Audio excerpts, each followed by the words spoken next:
కర్నూలు జిల్లా చిన్నటేకూరు వద్ద జరిగిన రోడ్డు ప్రమాదంలో 19 మంది మృతి చెందారు. ఈ నేపథ్యంలో 18 DNA రిపోర్టులు మ్యాచ్ కావడంతో కర్నూలు ప్రభుత్వ ఆసుపత్రి మార్చురీ నుంచి డెడ్ బాడీస్ ను బంధువులకు అప్పగిస్తున్నారు. తెలంగాణకు సంబంధించిన 6 మంది ఇందులో ఉన్నట్లు సమాచారం.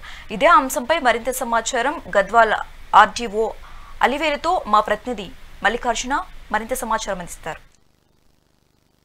బస్సు ప్రమాదంలో మృతి చెందినటువంటి వారు తెలంగాణ వారు ఉన్నారు. ఈ ప్రాంతానికి వచ్చినటువంటి రాజీవ్ గారు ఉన్నారు. ఇక్కడే కాంపెన్సేషన్ ఇవ్వడం జరిగింది. మేడం, ఎంత కాంపెన్సేషన్ ఇచ్చారు? ఎంతమంది ఉన్నారు మేడం తెలంగాణ వారు ఇక్కడ?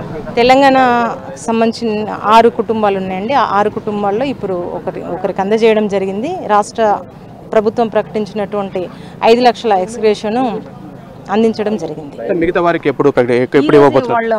వాళ్ళ బంధుమిత్రులకు ఈరోజు మేము ఫోన్ చేశాము. వాళ్ళు వస్తున్నారు.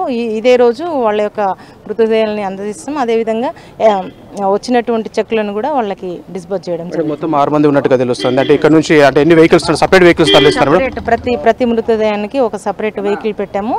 మా సిబ్బంది కూడా ఇక్కడే ఉంటారు. మృతదేహాలు వెళ్ళేంత వరకు కూడా మేము ఇక్కడే ఉండి ప్రతి ఒక్కరికి ఒక్కొక్క వెహికల్ ఏర్పాటు చేశాం.